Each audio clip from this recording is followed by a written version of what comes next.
Hi friends, welcome to the channel. ఈ వీడియోలో మనం చూడబోతున్నాం రోహిత్ శెట్టి డైరెక్ట్ చేసి and Vivek Oberoi, Siddharth Malhotra and Shilpa Shetty act చేసిన Indian Police Force web series review. And ఈ వెబ్ సిరీస్ మొత్తం చూసిన తర్వాత నా ఒపీనియన్ చెప్పడం నాకైతే పెద్దగా ఏం నచ్చలేదు. బికాజ్ ఎందుకంటే నా ఎక్స్పెక్టేషన్స్ అయితే చాలా హ్యూజ్ ఉన్నాయి. లైక్ ఫర్ ఎగ్జాంపుల్ చెప్పాలంటే ఈ వెబ్ సిరీస్ని డైరెక్ట్ చేసింది లైక్ రోహిత్ శెట్టి. తను బాలీవుడ్లో one of the top director. Like Singham series కానీ అండ్ అక్షయ్ కుమార్ యాక్ట్ చేసిన సూర్యవంశీ అనే మూవీ కానీ అండ్ గోల్మాల్ రిటర్న్స్, తనైతే చాలా మంచి టాప్ డైరెక్టర్స్. ఒక టాప్ డైరెక్టర్ ఒక వెబ్ సిరీస్ చేస్తున్నాడు అండ్ అది కూడా saleable heroine Siddharth Malhotra act చేస్తున్నప్పుడు లైక్ ఎక్స్పెక్టేషన్స్ అయితే చాలా ఉన్నాయి. బట్ ఎక్స్పెక్టేషన్స్ రీచ్ అయిందా అంటే లేదు. ఈ వెబ్ సిరీస్ అయితే ఎక్స్పెక్టేషన్స్ అయితే రీచ్ అవ్వలేదు. అండ్ ఇప్పుడు వెబ్ సిరీస్ స్టోరీ విషయానికి వస్తే లైక్ ఢిల్లీలో అండ్ అశోక్ బాగ్ అని చెప్పి ఒక ప్లేస్లో బాంబ్ బ్లాస్ట్ అనేది అవుతుంది. అండ్ ఆ తర్వాత మన ఇండియా గేట్ ఉంది కదా, సో ఇండియా గేట్లో అక్కడ ఒక బాంబ్ అనేది ఒక చిన్నపిల్లడికి దొరుకుతుంది అండ్ సిటీలో వేరియస్ బాంబ్ బ్లాస్ట్ అనేది జరుగుతుంది. సో అప్పుడు పోలీస్ ఆఫీసర్స్ అయిన వివేక్ ఓబ్రాయ్ అండ్ సిద్ధార్థ్ మల్హోత్రా వచ్చి ఆ కేసుని ఎలా ఇన్వెస్టిగేషన్ చేశారు అండ్ అసలు ఆ బాంబ్ బ్లాస్ట్ పెట్టింది ఎవరు అండ్ ఫైనల్గా ఆ మిస్టరీ అంతా ఎలా సాల్వ్ చేశారు అని చెప్పి మిగతా వెబ్ సిరీస్ స్టోరీ.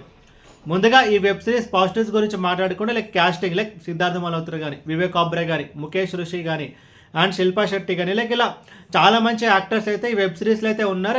ఇది ఒక ఫ్రెష్ కాంబినేషన్ మనం చెప్పుకోవచ్చు. Like Siddharth Malhotra, Vivek Oberoi and Shilpa Shetty, so వాళ్ళ ముగ్గురు ఫస్ట్ టైం అయితే యాక్ట్ చేస్తున్నారు. సో ఒక బజ్ అయితే వచ్చింది. లైక్ ఆన్ స్క్రీన్ వాళ్ళని చూసినప్పుడు ఒక ఫ్రెష్నెస్ అయితే వచ్చింది. అండ్ ఇంకొక ప్లేస్ పాయింట్ అంటే లైక్ ఈ వెబ్ సిరీస్ టోటల్ 7 ఎపిసోడ్స్ ఉంటుంది. అందులో 4 ఎపిసోడ్స్ నియర్లీ 30 to 40 minutes అయితే ఉంటాయి. దాంతో ఒక 4 ఎపిసోడ్స్ ఏవైతే ఉన్నాయో లైక్ లెస్ రన్ టైం ఉంది కదా, సో అవి అయితే ఫాస్ట్గా వెళ్ళిపోయాయి. బట్ మిగతా 3 ఎపిసోడ్స్ ఉన్నాయి కదా, సో అవి అయితే కొంచెం మనకి డ్రాగ్ చేసినట్టు నాకైతే అనిపించింది. అండ్ ఇంకొక ప్లస్ పాయింట్ అంటే యాక్షన్ సీక్వెన్సెస్ అయితే బాగున్నాయి. ఇంకా చెప్పాలంటే వన్స్ ఆ బాంబ్ బ్లాస్ట్ అయిపోయిన తర్వాత ఇన్వెస్టిగేషన్ పోర్షన్స్ అనేవి స్టార్ట్ అవుతాయి. ఆ ఇన్వెస్టిగేషన్ పోర్షన్స్ అయితే బాగున్నాయి. బట్ తర్వాత సరే చాలా సీన్స్ అయితే మనకైతే ఫ్లాట్గా ఉంటాయి. బట్ అదేంటో నేను మైనస్ పాయింట్ చెప్తాను. బట్ ఇన్వెస్టిగేషన్ పోర్షన్స్ అయితే బాగున్నాయి. అండ్ ఇంకొకటి ఏంటంటే యాక్షన్ సీక్వెన్సెస్ అయితే బాగున్నాయి.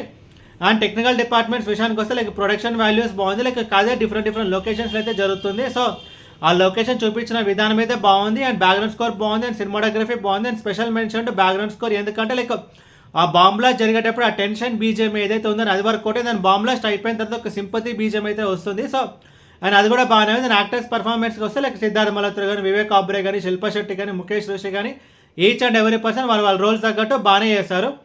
అండ్ ఇప్పుడు వెబ్ సిరీస్ మైనస్ గురించి మాట్లాడుకుంటే లైక్ సిద్ధార్థ్ మల్హోత్రాకి ఒక ఫ్లాష్ బ్యాక్ అయితే ఉంటుంది. అండ్ సెకండ్ ఎపిసోడ్లో ఒక సాంగ్ అయితే వస్తుంది. ఆ సాంగ్ అయితే అసలు అనవసరం, అది స్టోరీకి ఎక్కడ హెల్ప్ అయితే అవ్వలేదు. ఆ సాంగ్ని ఈజీగా రిమూవ్ చేయవచ్చు. అండ్ ఇంకొక మైనస్ పాయింట్ అంటే లైక్ కింద చెప్పినట్టు లైక్ 4 ఎపిసోడ్స్ రన్ టైం వచ్చేసి 30 to 40 minutes ఉంటుంది. బట్ ఒక 3 ఎపిసోడ్స్ లెంత్ అయితే నియర్లీ మోర్ దెన్ 40 minutes అయితే ఉంటుంది. బట్ దాన్ని ఈజీగా ఒక 10 minutes అయితే ఈజీగా ట్రిమ్ చేయవచ్చు. అండ్ ఇంకొక మైనస్ పాయింట్ నాకేమనిపించింది అంటే వన్స్ ఆ బాంబ్ బ్లాస్ట్ అయిపోయిన తర్వాత ఇన్వెస్టిగేషన్ పోర్షన్స్ అయితే స్టార్ట్ అవుతాయి. ఆ ఇన్వెస్టిగేషన్ పోర్షన్స్ అయితే బాగానే ఉన్నాయి. బట్ మధ్యలో ఏమవుతుందంటే మనకైతే వివేక్ ఓబ్రాయ్, సిద్ధార్థ్ మల్హోత్రా, శిల్పా శెట్టి లైక్ వాళ్ళిద్దరి మధ్యలో కొన్ని సీన్స్ అయితే వస్తుంటాయి. బట్ ఆ సీన్స్ అయితే పెద్దగా ఏమి ఉండదు. అండ్ స్టోరీ కూడా ఎక్కడైతే హెల్ప్ అవ్వలేదు. బట్ ఆ మైనస్ని కొంచెం యాక్షన్ సీక్వెన్సెస్ అయితే కవర్ చేస్తారు. అండ్ ఓవరాల్ ఈ సిరీస్ గురించి చెప్పాలంటే లైక్ సిరీస్ అయితే నాకైతే ఎక్స్పెక్టేషన్స్కి అయితే రీచ్ అవ్వలేదు. బికాస్ ఏదో ఒక నార్మల్ డైరెక్టర్ డైరెక్ట్ చేసినట్టే ఉంది తప్ప. బట్ రోహిత్ శెట్టి లైక్ బాలీవుడ్లో ఉన్న one of the top director తను డైరెక్ట్ చేసినట్టు నాకైతే ఏమేమి అనిపించలేదు. బట్ అండ్ ఓవరాల్ ఈ వెబ్ సిరీస్ గురించి చెప్పడం నాకైతే జస్ట్ యావరేజ్. అండ్ ఈ వెబ్ సిరీస్కి నేను ఇస్తున్న రేటింగ్ 2.75 out of 5. అండ్ ఈ వెబ్ సిరీస్ని మీరు చూడాలి అనుకుంటే అమెజాన్ ప్రైమ్లో తెలుగు డబ్డ్ వర్షన్ అయితే ఉంది. అండ్ తెలుగు డబ్బింగ్ బాగుంది అంటే ఎస్, తెలుగు డబ్బింగ్ బాగానే ఉంది. అండ్ ఈ వెబ్ సిరీస్కి నేను ఇస్తున్న రేటింగ్ 2.75 out of 5. ఈ వీడియో మీకు నచ్చితే కనుక లైక్ కొట్టి షేర్ చేసి మీ ఫ్రెండ్స్ అంతా సబ్స్క్రైబ్ చేయించండి. మీకు ఇంకా వేరే సినిమా రివ్యూస్ ఉన్నట్టు కింద కామెంట్ బాక్స్లో కామెంట్ చేయండి. Thank you.